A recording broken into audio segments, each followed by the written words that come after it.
Kỷ niệm 13 năm Banggood, tháng sale lớn nhất năm 2019 sẽ được bắt đầu vào ngày 27 tháng 8 đến ngày 18 tháng 9. Giảm 100.000 đô, hãy mời bạn bè để nhận 10.000 đô và 500 món quà miễn phí, giảm giá đến 85%. Chương trình giảm giá lớn nhất vào ngày 9 tháng 9 đến ngày 12 tháng 9. Các bạn nhớ theo dõi fanpage Banggood để cập nhật thông tin giảm giá mới nhất nhé. Xin chào, chào mừng các bạn đã quay trở lại với kênh của mình. Hôm nay thì mình sẽ mở hộp cho bạn một cái con xe rất quen thuộc với tất cả các bạn chơi xe điều khiển. Đây là một con của hãng WLStoy và một con xe được sản xuất cách đây khá là lâu. Nhưng tính tới hiện tại thì con xe này vẫn đang rất là hot và được rất là nhiều người mua và sử dụng con xe này. Bởi vì con này nó có rất là nhiều phụ tùng cũng như là phụ tùng nâng cấp. Và bên đây chúng ta sẽ có một số cái phiên bản khác đó. Hiện tại thì cái con này của mình là A959B. Con này nó có một phiên bản thấp hơn đó là A959A và chạy được khoảng 40-50 km/h. Con này thì A959B cho nên là chạy được 70 km/h, bằng với cái chiếc xe lần trước mình độ luôn các bạn. Thôi giờ mình sẽ mở hộp cho bạn xem con này như thế nào nha.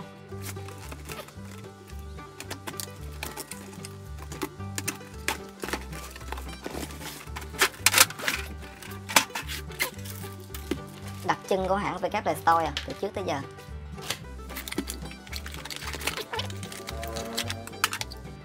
Sạc.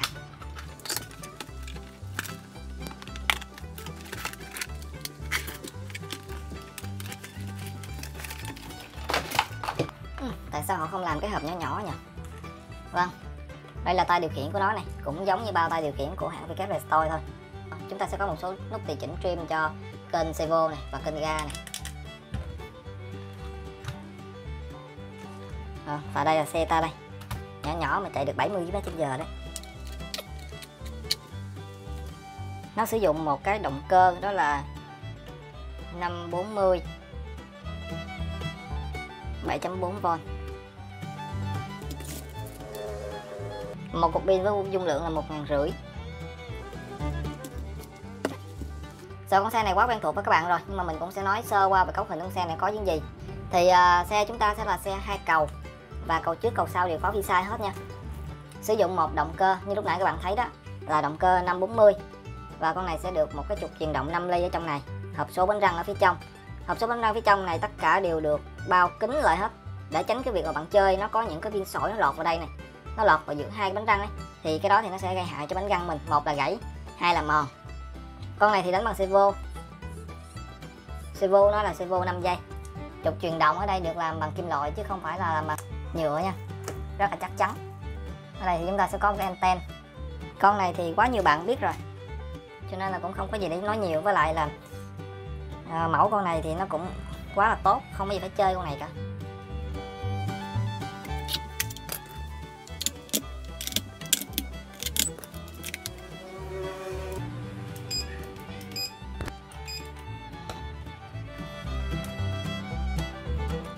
Rồi, bật xe lên nha.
Rồi ok, khi mà test thực tế với con này á, thì mình thấy ở phần lái này nó hơi bị rơ một tí, không biết có ảnh hưởng gì khi chạy hay không.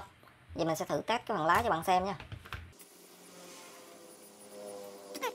Phần đầu lái thì nó hơi bị rơ và cái servo này nó cũng hơi yếu các bạn, mình nghĩ là như vậy, nó hơi yếu. Dùng tay mà có thể bẻ nó được này thì, nhưng mà con này chạy với tốc độ cao thì chắc người ta đã tính toán hết tất cả mọi thứ rồi và nó cũng sẽ rất là ổn định. Nếu mà nó không ổn định, nó không tốt thì nó sẽ không được nhiều người mua đến như vậy đâu. Rồi bây giờ thì mình sẽ đem con này và đi test thử cho các bạn nha. Nói chung là nhiều người test con này nhiều rồi nhưng mà hôm nay mình test lại.